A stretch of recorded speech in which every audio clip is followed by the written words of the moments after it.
Okay, so we'll begin. First of all, congratulations on finding the room. That marks you out as special in some way or another. I'm Carr, and I'm the expert advisor of the European NGO Alliance for Child Safety Online, and that's the organisation which is hosting and has organised this event. So thank you on their behalf for coming. In AXO, very, very briefly, it's funded 100% by the European Commission, by the European Union, and it consists of a network of national children's organisations in 28 EU member states, plus associate members from Russia, Turkey, Norway, I think that's it. So around about 30 to 31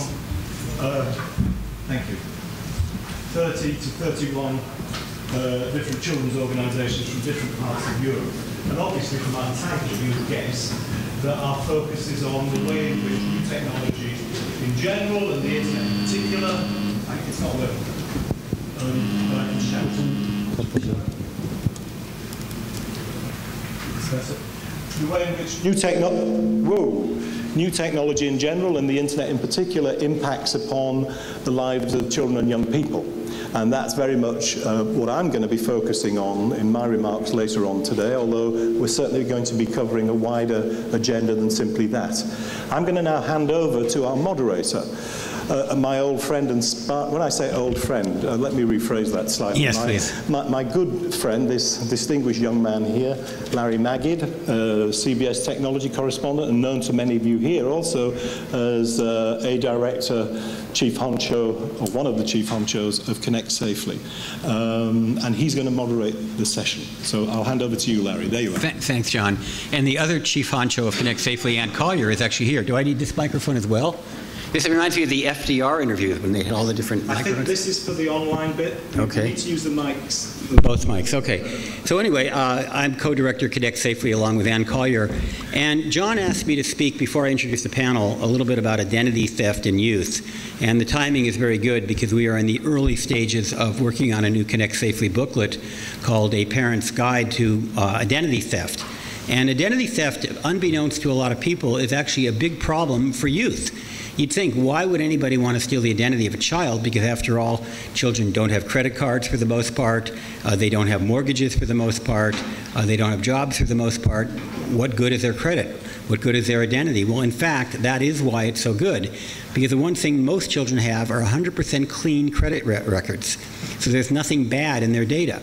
So a typical scenario would be somebody gets access to a child's social security number, which in the United States, and I know that's different in other countries, but whatever credentials one needs to establish credit, for example, in their name, and they go ahead and apply for credit as if they're the child. The child doesn't find out about this for many, many years because the child has no need to access credit. And typically, they do find out when they apply to college and when they apply for student loans. Again, in the United States, we have this bizarre tradition of actually having to pay for college. I know that's not true in every country represented here. So college is very expensive, and many students have to borrow. They go to borrow, and suddenly they get turned down because they find out they have bad credit. They wonder, why do I have bad credit? I've never borrowed before. But in fact, some thief has borrowed in their name. And the perpetrators could be a variety of people. It could be criminal hackers overseas. It could be the parents, perhaps the parent's boyfriend or girlfriend, somebody who has access to the home. It could be a relative. There's a number of possibilities, but the bottom line is that according to the Identity Theft Center in the University of Texas, children are 35 times more vulnerable to having their identity theft stolen than adults. When I heard that number, I actually did a double take. I didn't believe it. I had to go back and ask Suzanne Barber, who's the director of that center, did she really mean 35 times? And she said, yes, she did. And so that's an astounding piece of information. It's difficult for me to give advice on a global basis on how to protect identity because it does vary from country to country because each country has different national identities. I remember, John, in your country, it was a number of years ago, the National Health Service records, there was some DVDs that contained information about every child in Britain who was registered with the National Health Service. That was an enormously, potentially, very dangerous trove of identity of millions of children throughout Britain.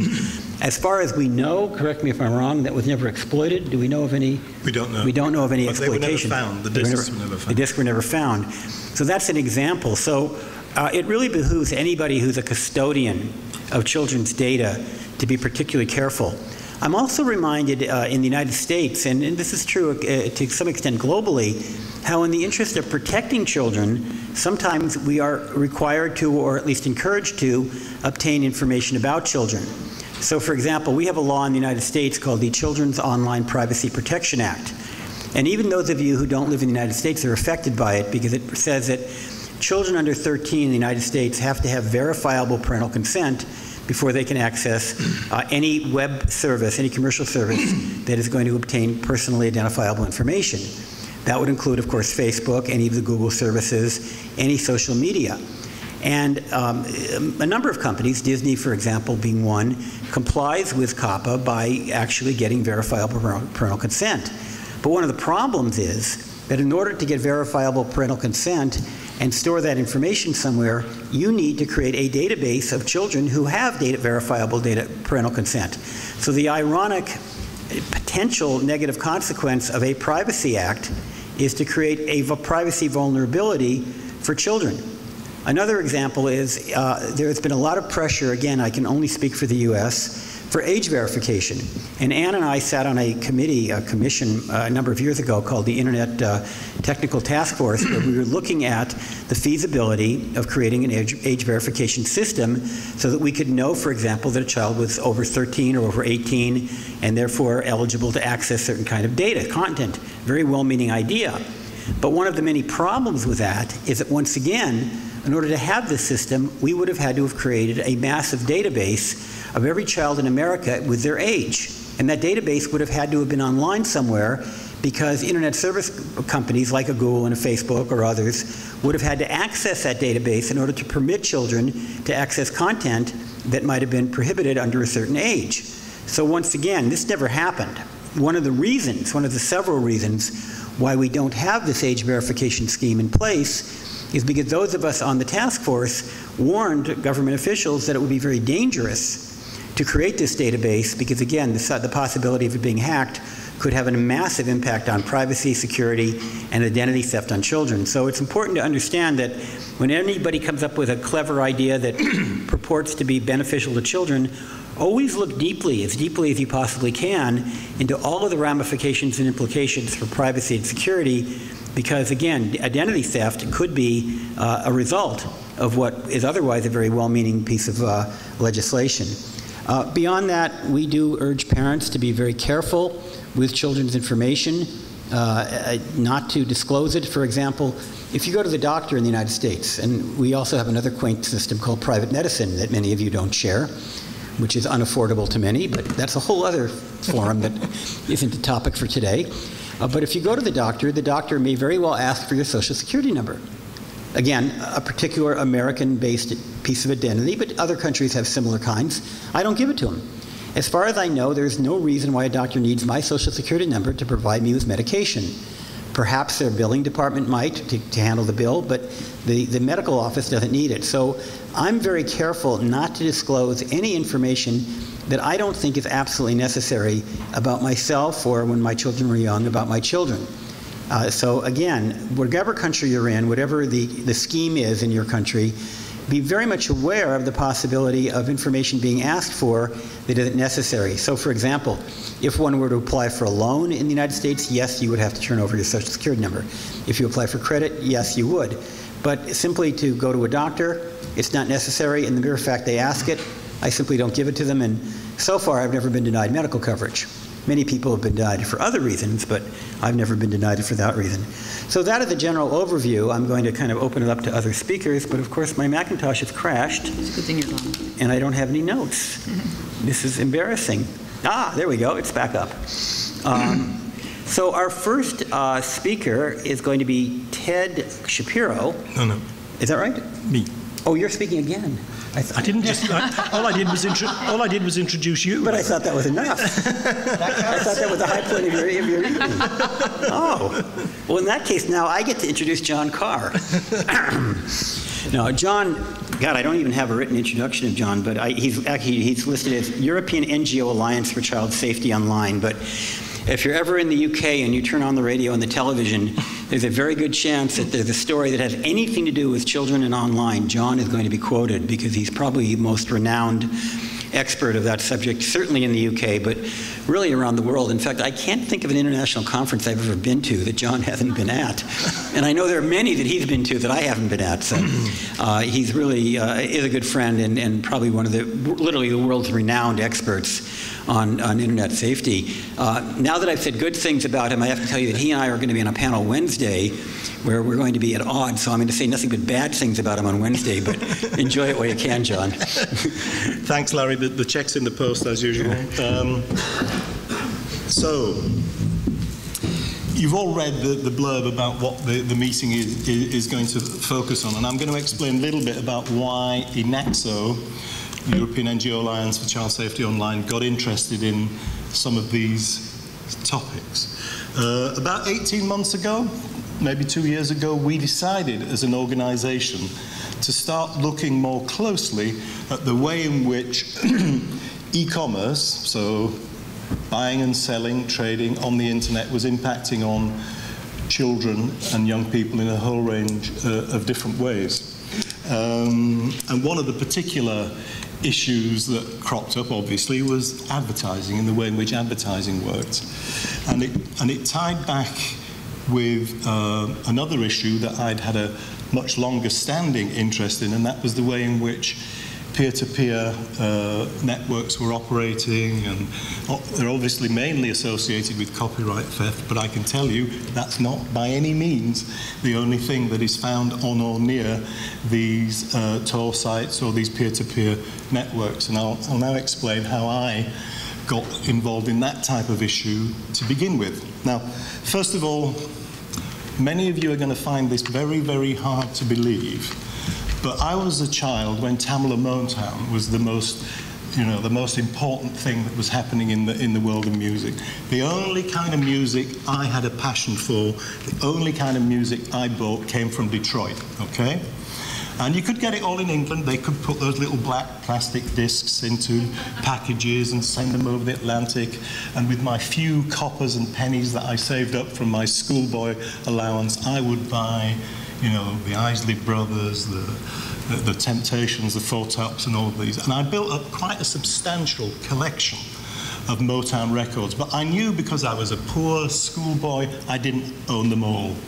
As I got a bit older, I started to build my collection, and, you know, as you get older, you try and relive your youth in all kinds of ways. And my idea was to get a complete collection of all my favorite Tamla Motown tracks, the ones that I didn't already possess. And there was one track in particular. It was called Ain't No Soul Left in These Old Shoes by the Fantastic Four, that simply could not be bought. You look through any music catalogue, whatever, it was out of print, it was out of circulation, you couldn't get it. So I was kind of resigned to living the rest of my life without ever hearing that track again, much less owning it. Along comes the internet. And I hear about, well, first of all, Napster, and then that went, and I heard that there were these guys out there who were kind of giving away other people's property. They were giving you access to music tracks and much else besides. So I thought, well, I'll have a look and see if anybody out there has got Ain't No Soul Left in These Old Shoes by the Fantastic Four. And I think I was using eDonkey or Morpheus. I can't remember exactly which peer-to-peer client I was using, but anyway, I went on and I typed it in, and there were about 10,000 people on the network who had that track. And you know, they used to show you on the side of the screen which was the best quality track to look at. So and this guy, I can't remember where it was from, but he had this track. Obviously, I didn't download it, far from it. It was purely research, because to download it would have involved me in copyright theft, and particularly in a room like this, that's not something you would ever admit to. But the other thing about eDonkey or Morpheus, or that particular peer-to-peer program, was that the guys who were acting on the server end could also give permission to you to look at anything and everything else that they had in their shared folder on their system. And I did that. I clicked on this particular guy's shared folder on his computer. And I wish I hadn't, because I still have flashbacks for some of the stuff that I saw on. So this guy obviously had good taste in music, because he had Ain't No Soul Left in These Old Shoes by the Fantastic Four. But this guy also had been making a collection of photographs from mortuaries from around the world that had obviously been stolen in some way or another and were being circulated on the internet. And what those pictures showed, and why I still regret having gone and looked at them and still get flashbacks, as it were, occasionally, were victims of car crashes in all kinds of horrible misshapen forms and body parts and all of that kind of thing. Now, here's the thing. You know, I was in my late 30s, early 40s. I know you'll find that hard to believe, but yes, it's true. So, you know, for me, it was a horrible experience. But nonetheless, I was I'm an adult man. I was able to deal with it in one way or other. I was thinking about the kids who were going onto these peer-to-peer networks, thinking they're smart, thinking they're clever, ripping off Hollywood, ripping off the music industry or whatever through these peer-to-peer networks. And I wonder how many of them had done what I did and seen. I mean, God knows, I didn't look at anything else on that guy's machine, but nevertheless, I can imagine. I saw some of the names of the folders that he had in the shared part of his drive, so I could guess what was in there. And I looked again at other ones too, and found that this sort of thing was very, very common. So. But I remember speaking to some parents at the time about whether or not they knew if their kids were going on peer-to-peer networks and if they were visiting places, pretty much, I guess, like the one I had just visited. And many said, oh yeah, my kid's really smart, you know, he's a real techno wizard, he can get on there, he can do this, he can do that. He's going to be the next Mark Zuckerberg, or he's going to make a fortune, he's so smart with technology. When I tried to explain to the parents that what else their kids, like these sorts of photographs, might be encountering on these peer-to-peer networks, they were truly horrified. And it seems to me, my job, or one of my jobs as a child protection advocate, is to try to make sure that more people, particularly parents and teachers, because this is something that ought to be discussed in schools as well, are aware of the kind of situations, the kind of places that young people who go to these networks can end up in, and the kind of material that they can become exposed to. I'm going to give you two other examples, and then I'm going to sit down and let the other people speak. More recently, in fact, about 18 months ago, 2 years ago, a guy called Peter Davis, who was then the head of the British police unit that specialised in online child protection, went on national television and said the following. He said, we, the police, know of between 50 and 60,000 individuals, essentially men, in England and Wales, so that's not the whole of the United Kingdom, just England and Wales. We know... For the moment. For the moment. Okay. The referendum, we'll get into the Scottish referendum later. 50 to 60,000 individuals who have been observed, so they collected their IP addresses, that's how they knew they were in the United Kingdom, who have been observed downloading known child abuse images over peer-to-peer networks, okay? So the cops, there's various programs that you can use, the various content industry people use similar programs, and they can track and see what's happening with child abuse images, known child abuse images. I mean, we can't tell what's happening with images that are not yet known by the police, but we can tell what's happening with images that the police have already seized. And he said there are 50 to 60,000 people in the United Kingdom who we know have been involved in downloading these images over peer-to-peer network. Now, here's the thing. In no year since records began have more than 2,000 people ever been arrested for child abuse image-related offences. Sorry, child abuse images is what we say in the UK for child pornography. Sorry for the translation there. So do the maths. Even if they were able to sustain that level of arrests indefinitely, which they couldn't, the last person who the police know about today as having been involved in downloading child abuse images, wouldn't be arrested by the police in the United Kingdom until about 2030 would be is the rough maths. And this too is happening on through peer-to-peer networks. So, and again, that knowledge seems to me to be important for anybody who's concerned with child protection and just the general health and welfare of the internet generally. These networks are not just smart guys, you know, trying to be clever with technology.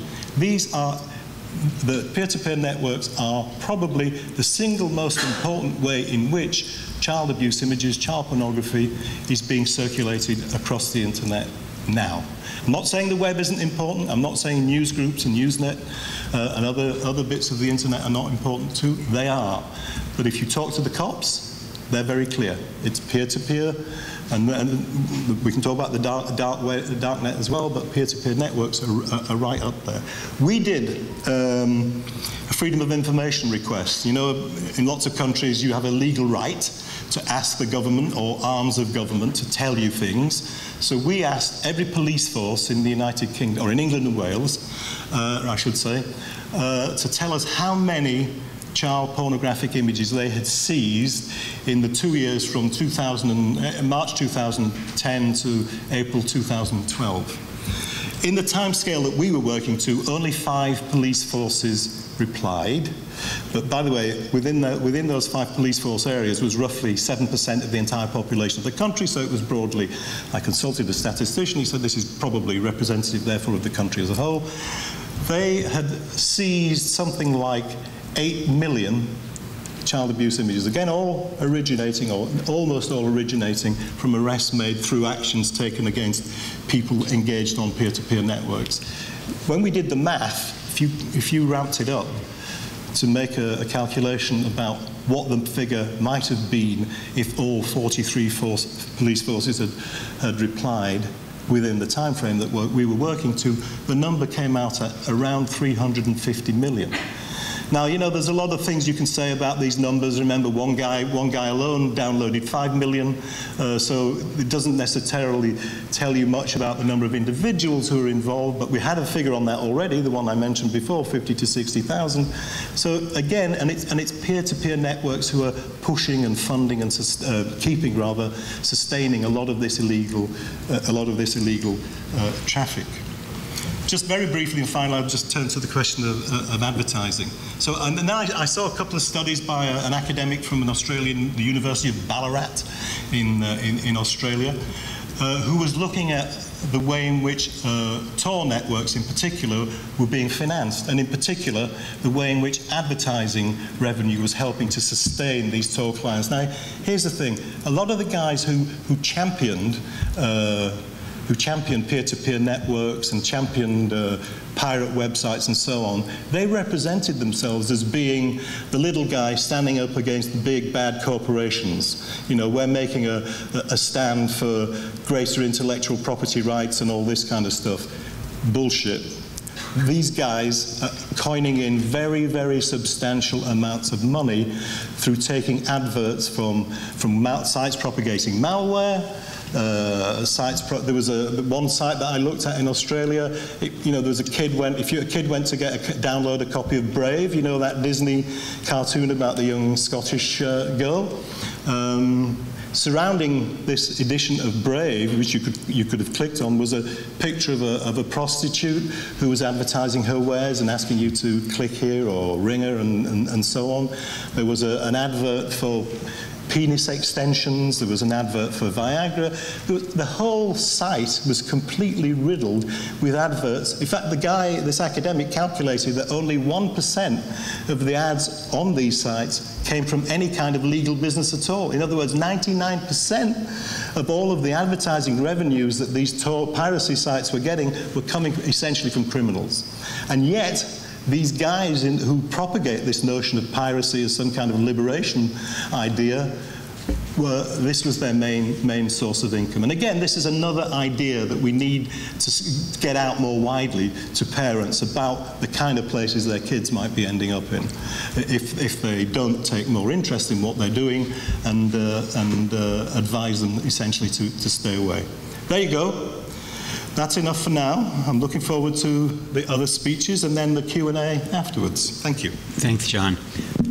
Our next speaker is Ted Shapiro, who's brought over 20 years of experience to copyright. He works for CoPro, and he's also a partner at a leading media law firm, Wiggins, and heads Wiggins' Brussels office. His biography goes on forever, so I'm going to let him reintroduce himself and talk to us. Thank you very much, Larry. Thanks very much to the organizers for inviting me to be part of this pre-event. Looking forward to my first IGF. I used to go to ICANN many, many moons ago. This looks to be a little similar to that, but maybe I'm wrong. I am a lawyer at a law firm called Wiggin. I run the Brussels office. We do mostly stuff in the media sector. A couple of years ago, we launched a company called Intelligent Content Protection, or IncoPro. And last year, we were asked to do a study by the Industry Trust, which is an organization in the UK of major national and international content companies, to look at the incidence of malware on copyright infringing sites online. Some of the types of sites that John was referring to, as well as streaming sites. I'll tell you a little bit about the methodology in a moment, but first to give you the main findings. There is a presentation. I don't know if it's Yeah. There we go. So, perfect. Oh, we can see it. Oh, there. Yeah. What is that on there? So what we did was we looked at 30 of the most frequently used illegal film and TV sites in the UK. And we found out quite amazingly that 97%, or 29 of the 30 sites, contained malware or credit card scams. 90% contained other, we came up with a great acronym, PUPs, potentially unwanted programs, that are designed to deceive or defraud unwitting viewers. And I say viewers because most of these sites are streaming. You click on them. Sometimes you have to click several times before you get through to the stream that you want to watch. The rogue sites are also rife with credit card scams, with over 2/3 of the sites containing credit card fraud scams. It is important to note that we didn't encounter any sites where there's an automatic injection of malware. You usually have to be tricked in to doing it by opening a downloadable executable file or giving details. Of course, as I said, quite often you need to click on various things to watch the streams. And children of all ages are, of course, most vulnerable to this kind of thing. And once you are duped or infected, there's all kinds of fun little items out there. Rootkit for remote access, ransomware, spyware, browser hijacking, adware, downloaders.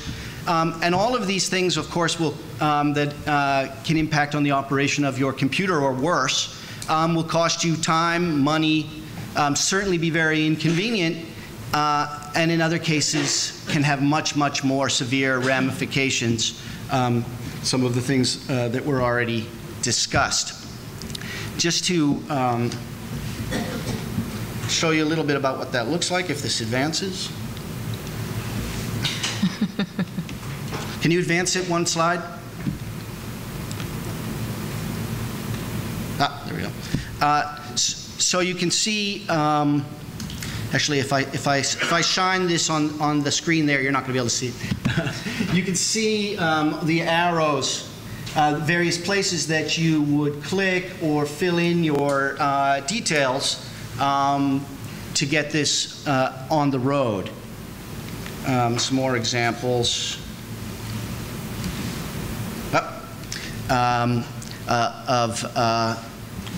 ways that you can get yourself into a spot of bother by going onto these sites. So when the study was released, it received quite a bit of press. People asked about the methodology behind the study. And the idea was to try to be representative of an average UK user. And to take it's only a snapshot in time, of course. Because IncoPro has a database of over 10,000 sites, and one of the things that we do is to track the relative popularity of these sites, we basically chose the top 30 sites. We tested a variety of operating systems and browsers to see if there were differences. And as I said, malware and pups can be downloaded without any user interaction just by browsing. The basis for the searches of the top 30 was the most popular TV film and TV series at the UK at a given time. And on each site, we've recorded any unique occurrences of ads, pups, malware, and any other unsavory things. We then start to verify them using VirusTotal. We had to, as you might imagine, install some antivirus software on all our test platforms. And then the results were analyzed and aggregated to give these results.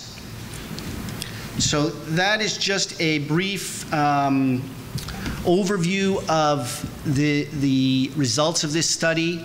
If people are interested in having access to the full study, they can contact me afterwards and let me know.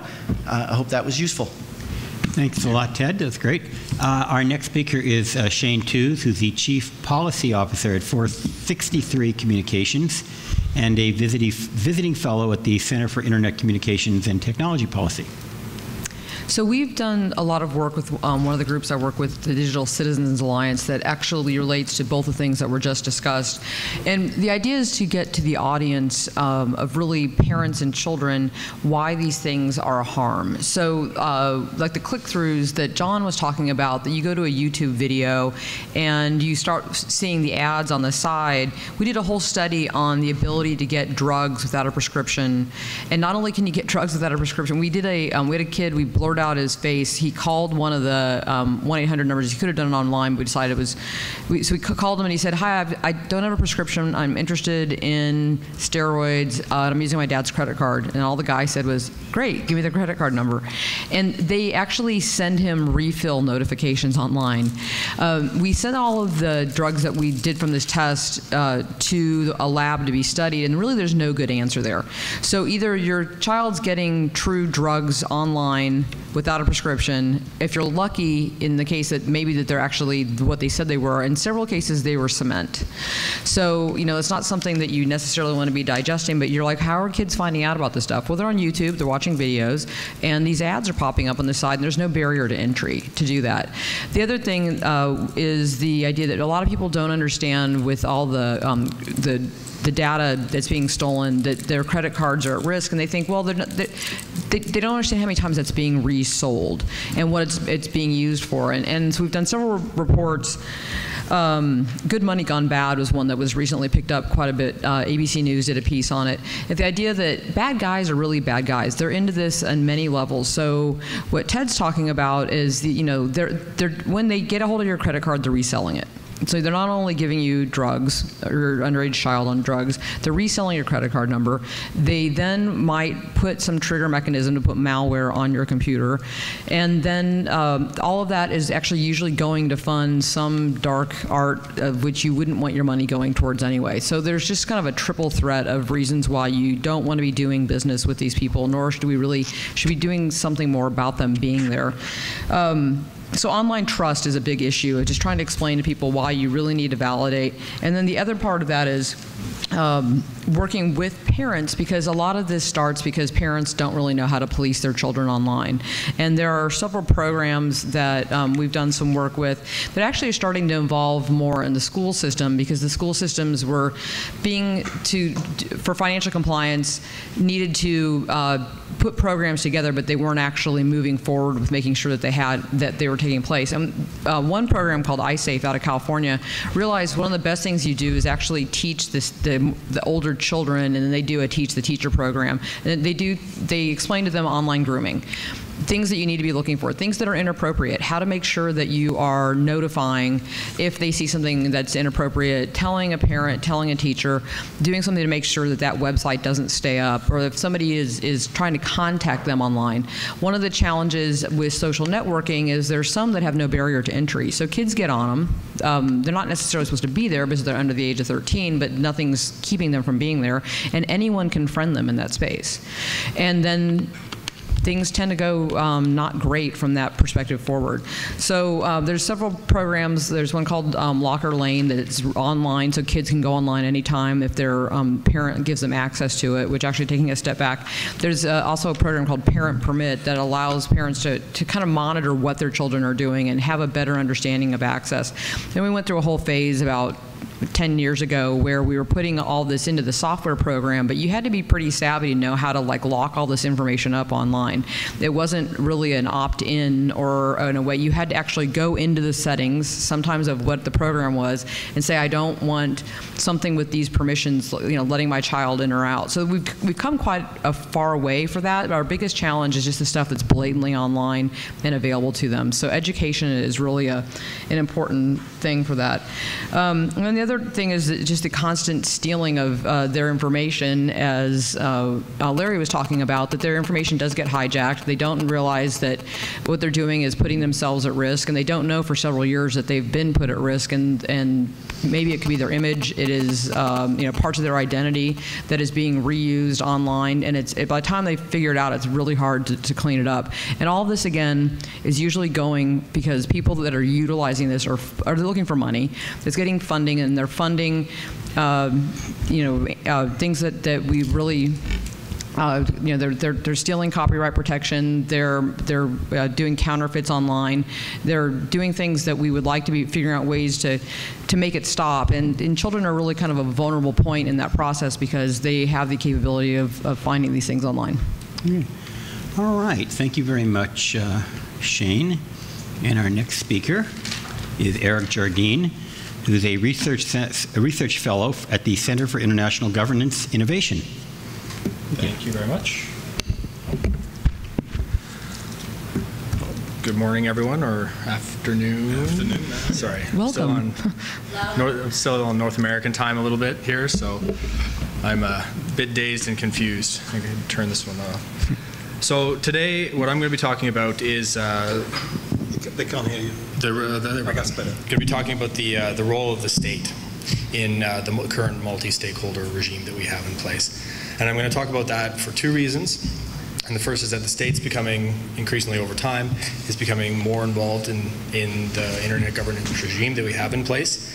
And also the state has the capacity, I think, to span across issue areas in a way that many other actors cannot. So the state can engage in security provision online. It can tackle and undertake criminal enforcement.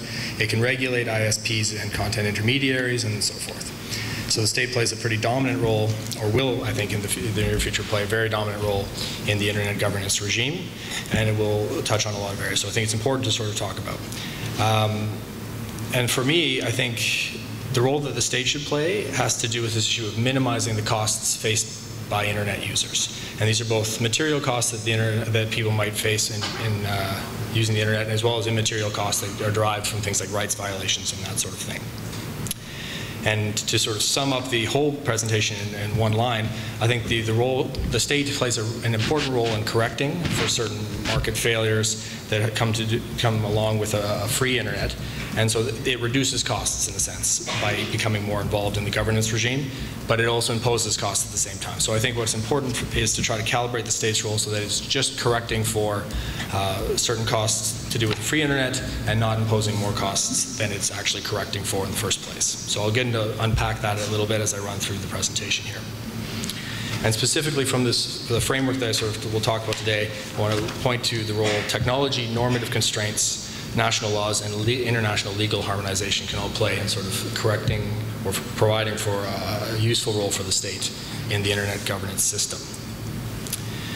So for me, when you have like sort of as the description of what today's events was about, sort of you had the idea of this Wild West. We all know that the internet governance system is not a Wild West by any stretch of the imagination. But I think it sort of captures the idea that if you actually had a perfectly free and unregulated internet, it wouldn't actually be free or costless for those who are using it in the first place. You'd run into the issues of individuals slandering one another. ISPs could engage in any form of traffic prioritization that they wanted. They could restrict content. Large content intermediaries could do the same. They could also collect your big data and use it in any way that they saw fit.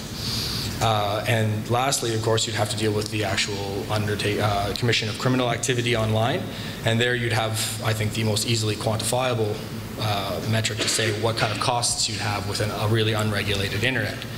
And so just drawing a few numbers that I've collected from various sources, you have one from the Strategic and International Studies Institute, which says per annum you have about $80 to $400 billion worth of economic loss due to online criminal activity.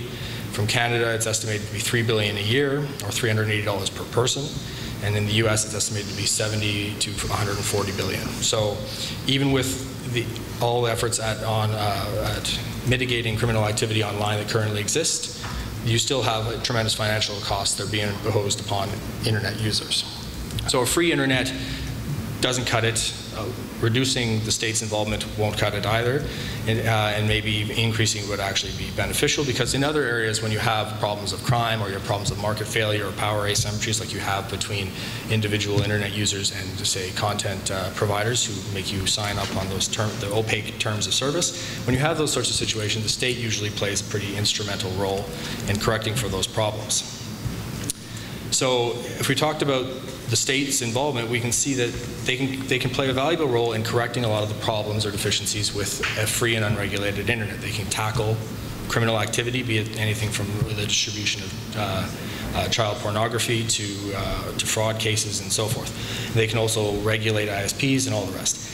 But when the state starts to get more heavily involved in any sort of governance arrangement, it brings with it its own deficiencies and imposes its own sets of costs. So the most obvious, I think, is the costs to do with rights violations due to things like online surveillance. If you're trying to counter security threats, if you're trying to pursue criminals online, you're going to have to you may, anyways, be violating innocent people's rights online as well.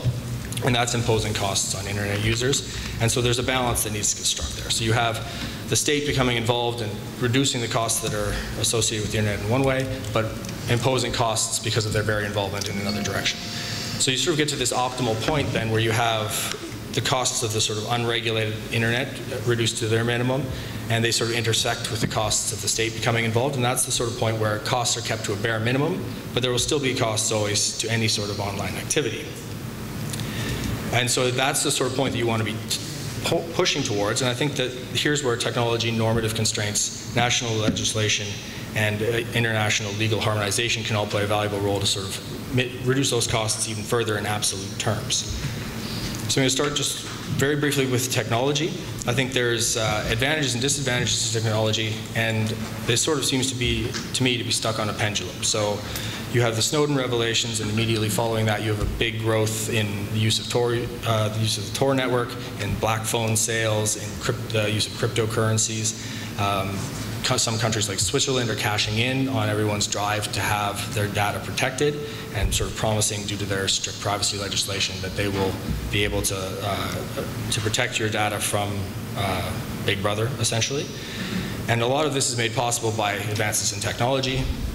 But you're likely to see the pendulum swing the other direction, where those who wish to have their prying eyes view content and data will likely swing it back the other direction. So I don't think technology is necessarily in and of itself likely to solve any of the problems to do with the role of the state or reducing the costs of online and internet activity, although they can be helpful in the short run in one direction or the other, depending on what you're trying to accomplish.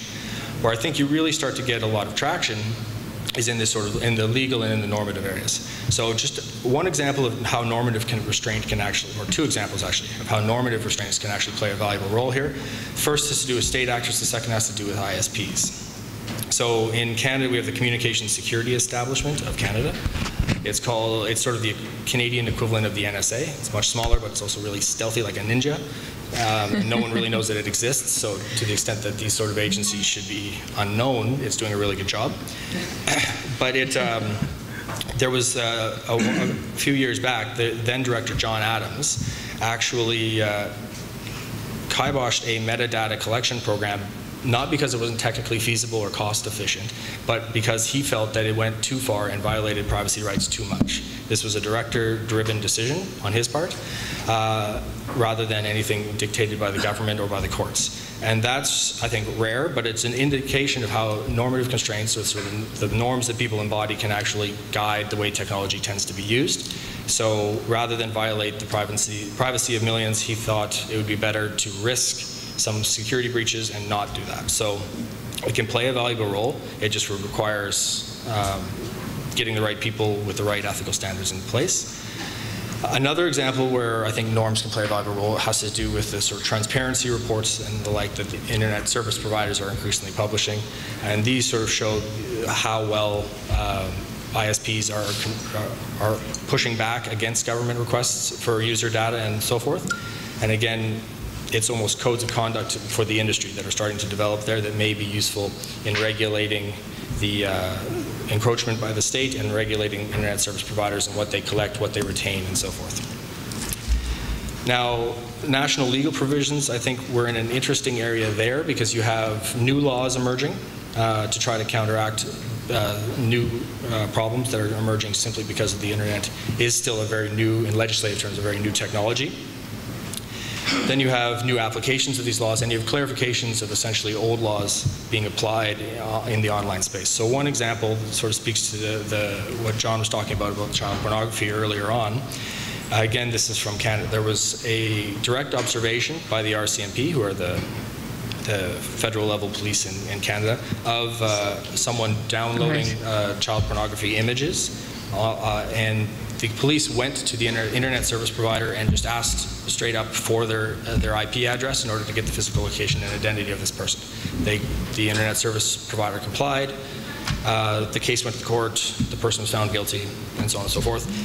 It was challenged because they hadn't actually gotten a warrant in order to do this. They asked the ISP, said, well, if you had direct observation, we have no issue sharing this. But legally, that was problematic because there are still privacy provisions in place that required the RCMP to have a warrant rather than to just get the information given to them directly. It's a modification of how you apply the law in the online space. And really, it's a frustrating case, I think, for everyone involved because all you had to do was get a warrant, which probably any judge would have signed off on. And then you could have prosecuted the case without any issues. So it's just an example, I think, of how the role that the law can play in both restricting the state and protecting the privacy of individuals online. And lastly, just to talk about a big elephant in the room whenever you talk about national legislation and its role in ensuring privacy and so forth online. And that's this issue of different jurisdictions, different countries have different legal standards, and a lot of the time what applies in one country doesn't apply in another, and a lot of countries do not respect one another's protections. So this issue of needing to harmonize the legal regimes across countries. Now, there was a White House study called Big Data, Seizing Opportunities and Preserving Values that came out recently. And this study recommended, and a quote from that the 1974 Privacy Act should be applied to non-U.S. persons where practicable, and then where impracticable, the U.S. should establish alternative privacy policies that apply appropriately and meaningful protection to personal information regardless of a person's nationality. So it's sort of we're sorry about the whole Snowden thing commission that they indicated, but they do recognize that violating the rights to privacy of non-citizens doesn't fly well internationally.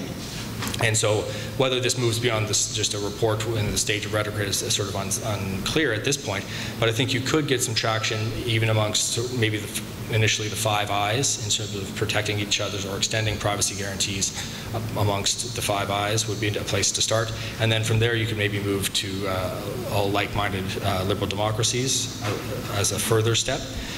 And the difficulty, I think, with sort of coming up with some sort of international and harmonized protections for things like privacy rights is that, or other rights for that matter, is that there's different rights definitions in different countries. So the obvious two of the obvious examples are differing perspectives towards issues like net neutrality and the right to be forgotten, which is up and coming in Europe, and which North Americans sort of turn their heads a little sideways, actually don't quite get it. So rights like this would be probably not fall under some sort of harmonized legal framework, but I think as a baseline you could use something like the Convention on Civil and Political Rights and use that as the foundation for such an agreement.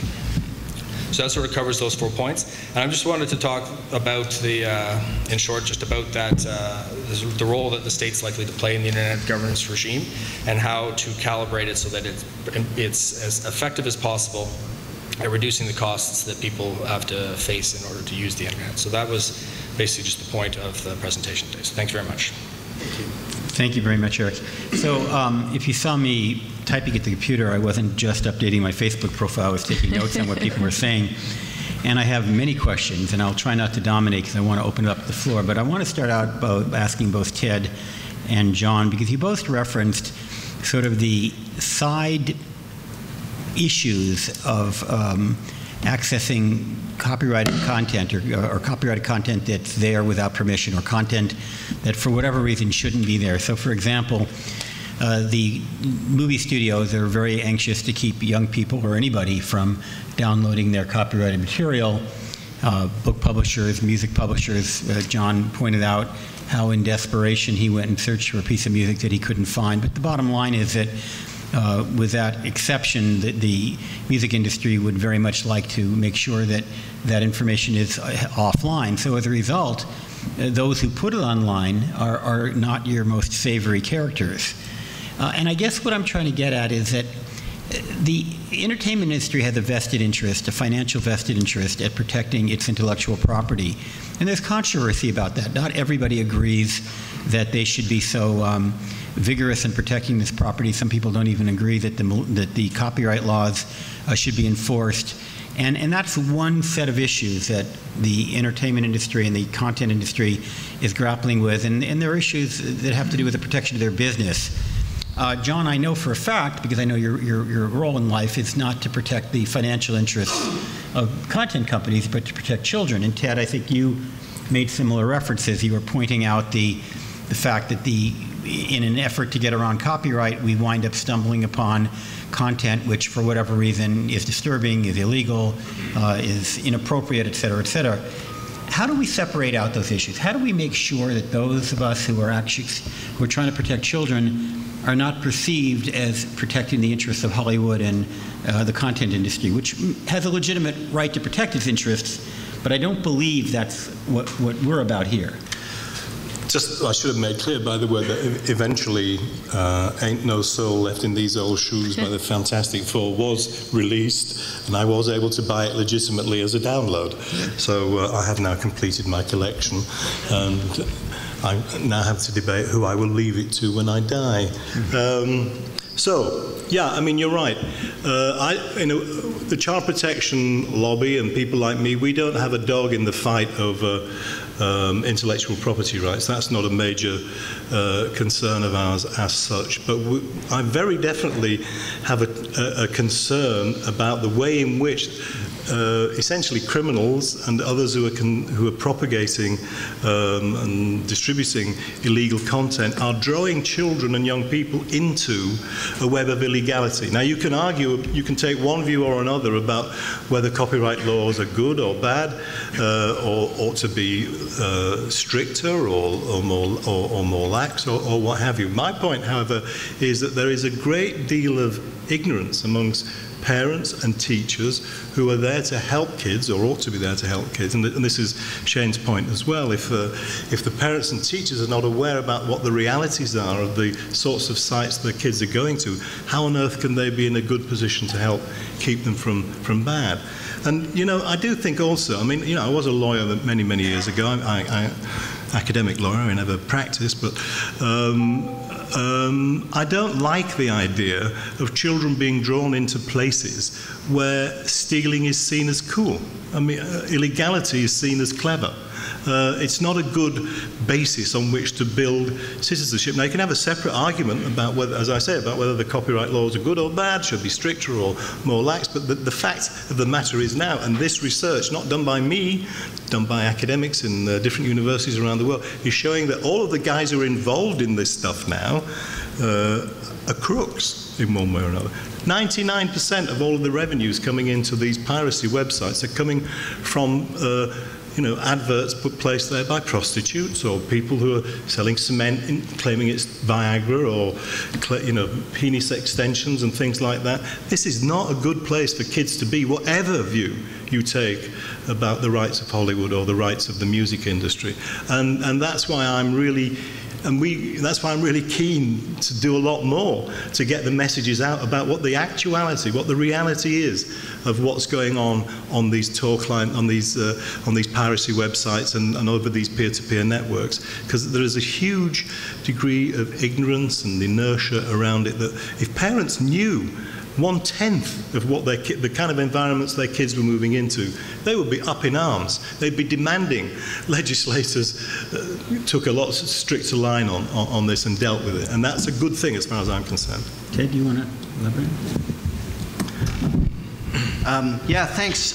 I guess we were viewing the issue quite separate, if you will, from the issue of copyright and the various debates about whether there's too much or not. The industry trust that commissioned the study that IncoPro did is, of course, composed of content companies. They do have an interest in people understanding that, but it's a very legitimate point to show and to warn folks, including the most vulnerable, that if you go onto these sites, you are seriously at risk along the lines that I described in our findings.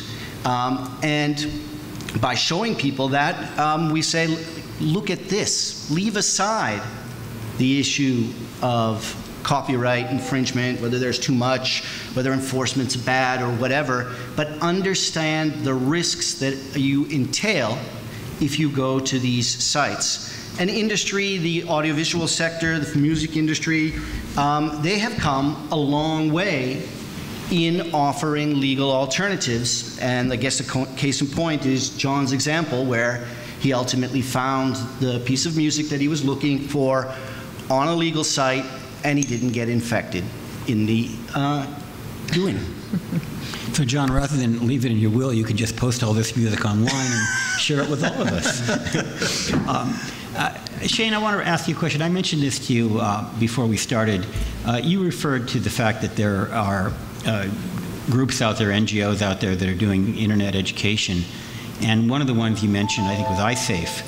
And iSafe actually was the subject, along with a number of other internet education projects, of a study done by the Crimes Against Children Research Center, Lisa Jones. And she evaluated their programs and found them to essentially be ineffective. And so as we look at these education projects, and I agree that they're very important that we have them, what can we do to make sure that they actually work? I mean, it's one thing to have a program. It's another thing for actually to be able to measure its effectiveness. And so far, the science is rather unproven as to whether these programs are effective. That's a good point. So part of it is, the great world of analytics that we live in now. We can analyze about anything. Originally a lot of it was volunteer. So you had some schools who thought, okay, this internet thing's going to take off. We'll show up and let our kids take part in this program. And others just said, our curriculums are already full. Thank you. We don't have a big interest in doing this. Hawaii actually was one of the states. A lot of it was actually thanks to former Senator Inouye, that did a lot of online piracy training with kids. But again, you didn't have any way to measure it. And so, probably you went back into the field and some would remember it and some wouldn't. Well, like a lot of things that we deal with, they have been able to tie it to funding because of a mechanism that is used in the United States, schools actually have to show now that they're doing the education. If they don't do the education, they don't get the money that they're looking for. So they have been able to create a program that the schools have to actually log in and do, show when they're training the program, when they're training the trainers, when the kids are actually taking the class, and it's all web-based. And iSafe doesn't have a dog in that hunt except for to say, you're obligated to be teaching programs. They could be our programs, they could be somebody else's programs. Our programs are free and available, as are the other ones. Just tell us what you're doing to make sure you're doing something to educate kids about how to stay safe online. And they have to show these analytics back to the school programs, sometimes at a local level, sometimes at a state level or a federal level, to continue to get the funding. So they've been able to use the funding thread to put them into a positive programming element of making sure that the actual programs are being taught. Well, perhaps that could explain why iSafe was defunded by the federal government.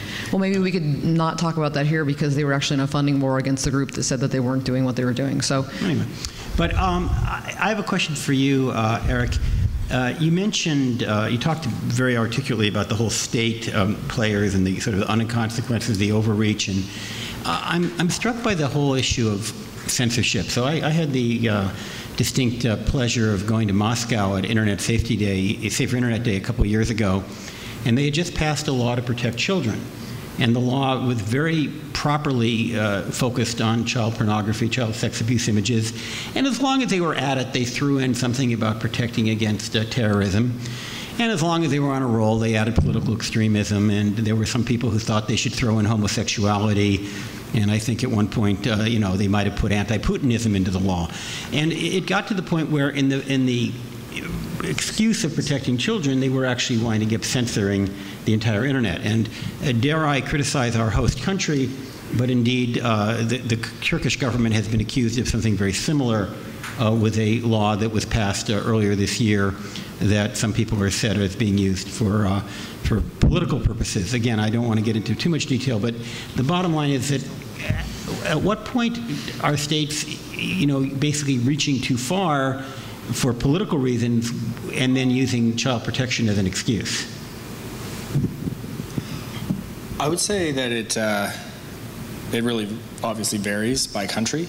I think it's an easy foot in the door for countries that want to try to censor content on the online, because it's really who's going to stand there and argue strenuously against the idea that restricting images of child abuse is not a good thing. So I think that's it's partially a political tool in that sense. Overall, though, I think I really come down on the idea that the technology itself is largely neutral, and so what the political sort of systems that exist before the internet are now just sort of inking their way into the internet and onto the internet. And so I'm not surprised, like just for as an example, I'm relatively new to the whole, to studying the internet in general. Started like 6 months ago kind of thing. So when I learned about WSIT in 2012, I wasn't terrifically shocked about the way that the proposal that was there to shift the ICANN's functions to the ITU. I wasn't surprised about how it broke down, about which country, Russia and China being on one side, and the US and Western countries being on another side.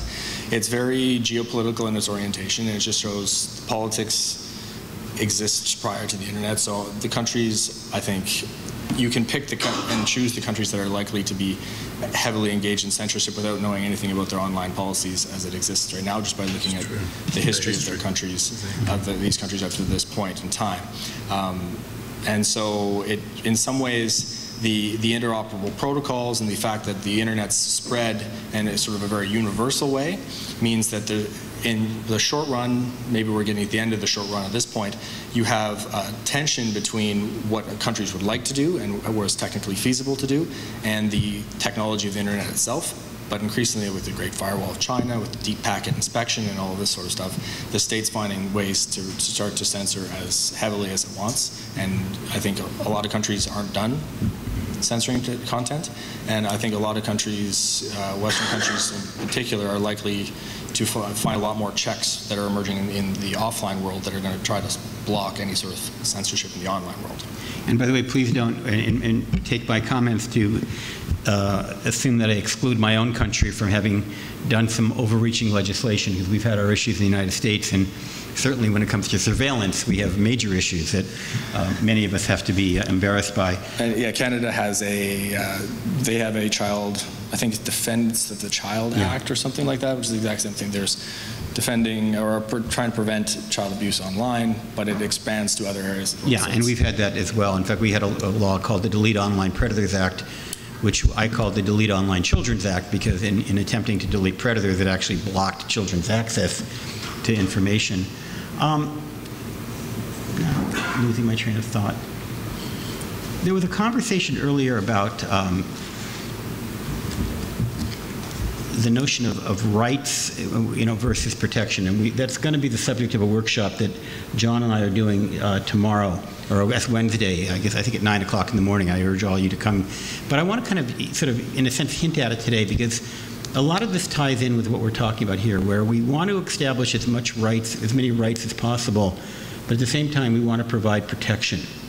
And where do those, at what point, and again, we're going to explore this for a whole hour and a half soon, but maybe we can just have a brief kind of comment about where we draw those lines and how we can manage to create a protection scheme that doesn't violate and go so far as to interfere with people's rights.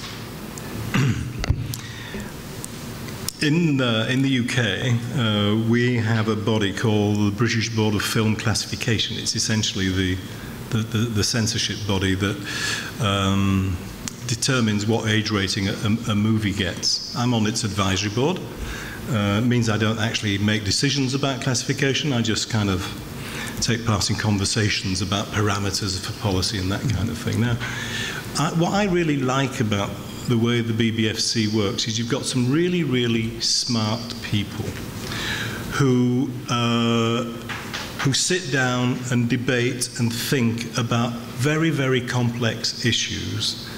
And at the end of that process of debate and discussion within the board, they take a view about how a particular movie should be age rated for release within the United Kingdom.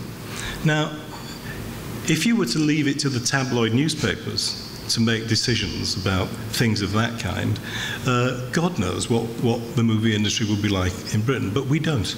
But we recognise that these are complex issues that can't be just be decided, in a bar room or over a casual conversation. So we've built an institution in which, broadly speaking, I would say, the overwhelming majority of the British public essentially accepts and support the decisions that the BBFC makes.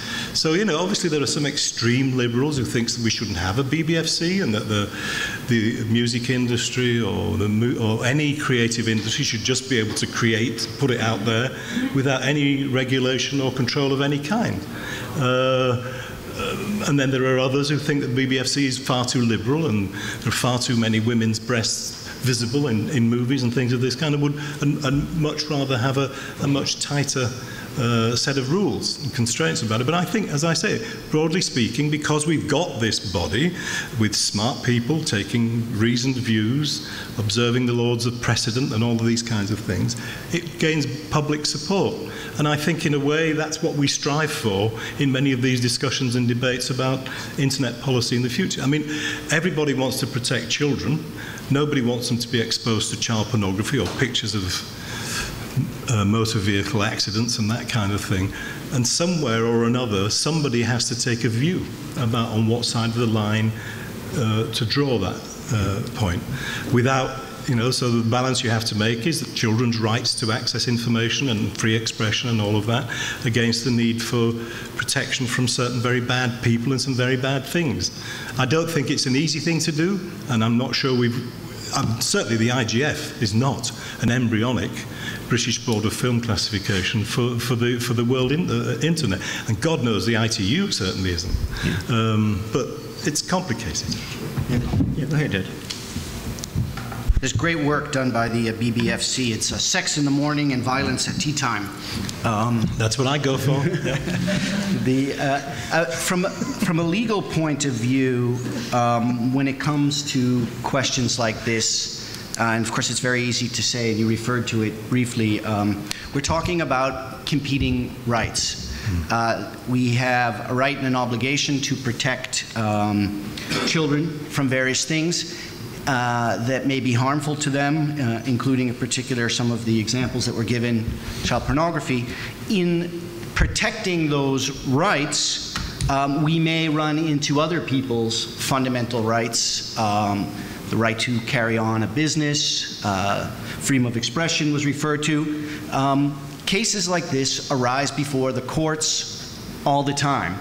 And courts in most countries, obviously the situation varies from place to place, have shown that they are able to balance these rights and come up with proportionate outcomes. Yeah. The more that we have experience in particular areas, the more that we can point to precedent, not just in the context of BBFC, but more broadly, certainly helps to make people understand what the outcome will be in a particular scenario.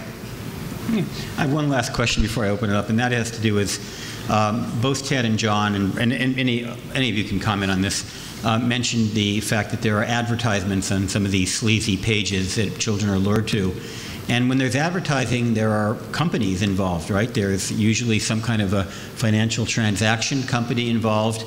Sometimes there is a web advertising network involved. I know in the child pornography area, I think it's called the National Center for Missing and Exploited Children created the Financial Coalition and was able to, I believe, pretty much stamp out the ability of child pornographers to get paid at least through major credit cards and banks. Yeah. Why can't we get responsible financial companies who must have a hand somewhere in these transactions to just cut off the food supply? Can I make a point of clarification? Because it's actually doing two things. One is what you're saying, which is there might be going to a kind of salacious site, and then you have people advertising against it. You also might have, or something that's very, they're going there for the Disney site, like you mentioned, and then there's things going against that are really not child-oriented, or you may be going to something that is a not child-oriented, YouTube site, and then you'll have a Procter & Gamble product against it. And some of that's letting the advertising element know that they're being put against something that's probably not in the market space they were looking for when they advertised against that. So there, a lot of it is actually just, this web advertising is just at the beginning of its game, and letting people know what they're being advertised against, so they can say, I don't want to be part of that. Don't put me in any space that is taking you in that area. And that's actually, it seems like we should be further along in that, but it's just getting started. Yeah, we had a great case in the UK. Vodafone, a major mobile phone company, for a few years ago now, they put out an advertising contract with some agency and suddenly were inundated with calls when people pointed out that Vodafone's logo was appearing on a Nazi website.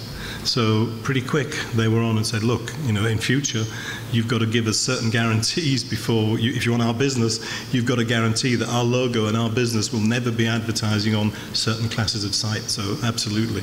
We just very quickly on that point, under English law, not Scottish law, but under English law, we have a very clear decision of our Criminal Court of Appeals from 2002, which said if a website publishes pornography, it should have an age verification mechanism in place to ensure that no child is able to access it. Or in fact, the court went wider than that and said nobody who doesn't intentionally want to access that site could be exposed to the material on that site. And so that's absolutely clear. And yet, Pornhub and dozens and dozens of other sites, readily accessible in the UK, flout that law every single day. And there was one estimate done that Pornhub alone gets revenues of around £160 million a year out of the UK. So I went to see the banks and the credit card companies and I said, look, if you that site is breaking our law. The fact that the police choose not to prosecute is largely to do with extradition procedures and all those sorts of things, because all of the owners are overseas. But if you pull the plug on those sites and refuse to process payments, refuse to allow them to go through your system, they would close down very, very, very, very quickly.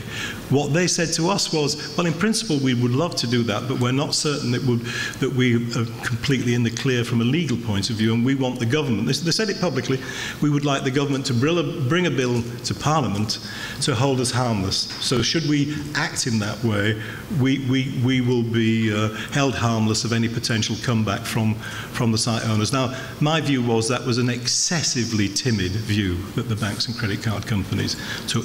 I don't think anybody would succeed in an English court in an action against Visa or MasterCard for refusing to provide payment facilities to a site that was demonstrably and obviously breaking English law. In fact, you could argue Visa and MasterCard were aiding and abetting the commission of a crime by continuing to provide payment facilities to them. So I very much agree with you. There's a lot more that can be done. Certainly in the child space. pornography area that has been established, as I understand. Yeah, but it's the same principle. This is illegal behaviour in the United Kingdom, right.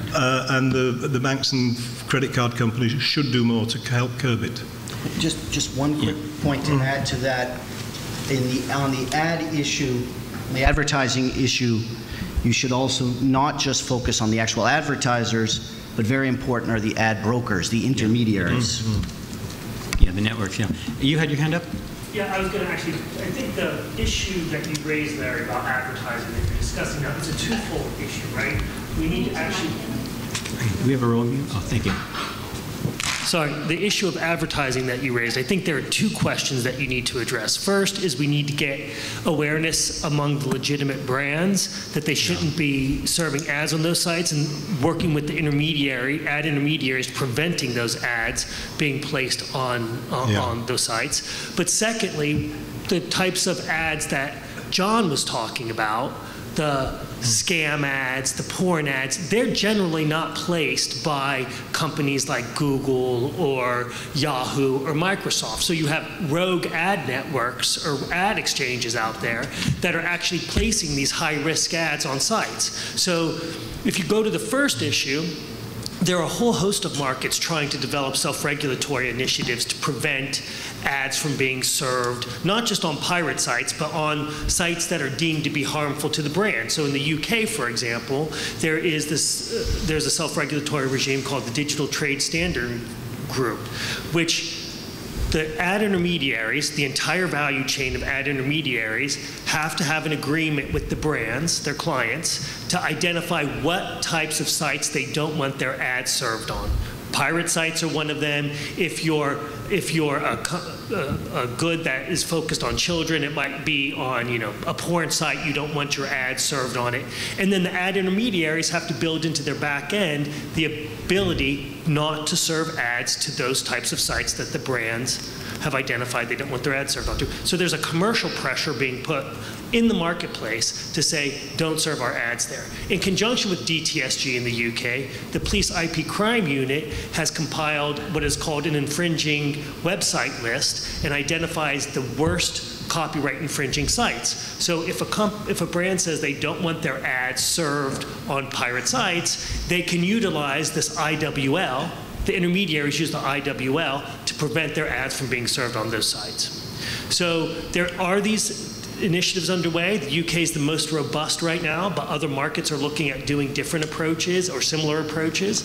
But then how do we deal with these rogue ad networks or rogue ad exchanges that are placing these high-risk ads? That's something that we're now grappling with and trying to figure out what to do. It also raises the issue of, Google struggles with this all the time, which is all of these junk web pages that come to the top of searches that take you basically to clickbait, to sites that have no legitimate content really, but just take you ad to ad to ad to ad. And that also with the porn sites. You go into a porn site, you're likely to have 10 or 20 ads open up in your browser. I don't know if that's their exclusive revenue model, but it doesn't matter whether you're 40 or 14, you're still going to be exposed to those ads, and those ads themselves have content that's not appropriate to children. I'd like to open it up to anybody else in the audience. Good afternoon. Yeah, My name is identify you. Betsy Broder, and I'm actually from the U.S. Federal Trade Commission, Hi, Betsy. which enforces the Children's Online Privacy Protection Act. We also are very much involved with identity theft, so I was very interested to hear your comments in the beginning of this session. I think one of the things that goes on, that's not clearly delineated, but is important in our conversation, is to distinguish between legitimate business that's trying to find the norm and crooks and scammers who are embedding malware and other malicious content on unknowing sites or deliberately doing so. But to return to your initial comments about the Children's Online Privacy Protection Act, this was something that had to create a set of norms, maybe responding to Eric's point about where it's appropriate to have government intervention. A series of norms for legitimate companies, rules of the road, if you will, for giving companies notice of what is appropriate for collecting on children and what kind of parental involvement. The law very much has to do with giving parents greater control over what their children see. But this was, so we brought a series of enforcement cases with substantial civil penalties against some very well-known companies. But then this just became business practice to give appropriate notice and not to collect information, knowingly collect information from children. But how do children interact with this media now? Most of them don't use email. They don't necessarily go to websites. They're using apps.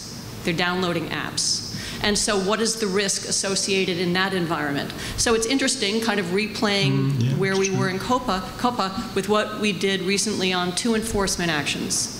The FTC sued Apple and Amazon, not small players, for not having appropriate safeguards in place for the purchase of apps. Who's the victim? Not necessarily the child, because they're buying from a legitimate site, probably children-appropriate stuff. But the parents had given the credit card for one purchase, but the window for purchases remained open without any safeguards to prevent the child from purchasing hundreds, if not thousands of dollars worth of apps. So I think the point here is that it is a changing landscape.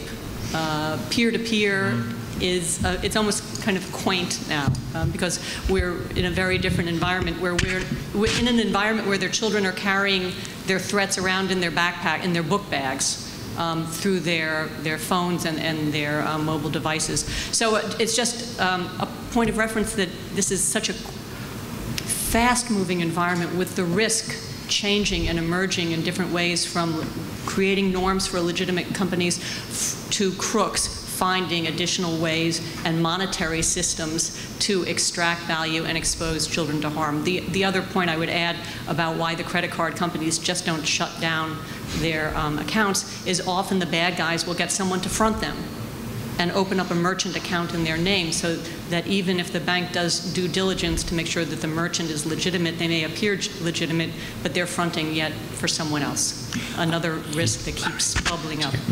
Yeah, first of all, I want to give credit I'm glad you're here, and I want to give credit to the FTC for being as agile as it is, considering it's a large government agency, and also for, I can't recall the name of the project, but you have some very good educational materials. We have something called, thank you, it's doing a little advertising here, NetCetera. NetCetera, thank you. NetCetera, which is to do training. But we also, kids don't want to get education. They want to play games. Right. And so we have online games that teach children how to understand advertising, how to be more savvy. So it's not learning, it's playing, and we also have them in many languages, not just English, so to reach people. I just wanted to say from the UK, the case you took against Apple, the FTC in the States, finally prompted our Office of Fair Trading to take up the identical issues with app providers in the UK, and they reached a very similar sort of settlement. Not on the same monetary scale, but your action prompted it, no question. Yeah, hi. Yeah, Jutta Kroll from the German Center of Child Protection on the Internet. Just to follow your thoughts, we will have a workshop on Wednesday morning which deals exactly with these questions, called Intelligent Risk Management in Online Mobile Environments, so we can continue the debate there. But first I wanted to go back to what Larry said about the age verification and the problems that might come along with creating a database, I think we have some examples that it can be working, and in those countries where you have an identity card and you are registered by the state, you already have the opportunity to have also an online identification. And if you look at the Belgium example with the kids card, they already managed to do so, and I think it's a pretty good way without having the risk that the database could be compromised on the internet. I'll have to learn more about how it is you're able to protect that database, because we've seen many, many data breaches, so I'd love to hear about that. Yeah. We're at the end of time. We're just about. We have about 4 minutes. How about one more comment or question? We have time? Yeah. Anybody else want to join in? Okay. Thank you. And thank you. You want to put in the plug for the... Hello, everyone. My name is Adli from APNIC. I just have one comment with regards to some of the discussions that we've been having. In terms of providing cybersecurity awareness, there's a lot of initiative out there that go and talk to parents and kids about what's bad and what's nasty, this is how things work. But I think there's a lot of need as well to teach people on how to protect themselves in terms of what are the tools that are really out there. So for instance, we've been talking about advertisements or bad advertisements on some sites. Browsers like Firefox or Chrome have plugins like AdBlock Plus, which is really effective. And these are the things that parents need to know. Like, if I want to protect myself against this malware injection and things like that, there are tools that are out there that I can use right away. So maybe it's better to also give balance on discussing what are the controls that can be put in place and what is practical. And this is also, if it's a multi-stakeholder discussion, then this is where I think the technical guys can come and listen to and maybe provide some insight on how we protect children as well as other users on the internet from being infected by malware or viruses or subjected to some other attacks. Thank you. All right. Well, thank you very much. I appreciate the panelists and everybody in the audience. And thank you very much for excellent discussion. Thank you for excellent moderation. Thank you.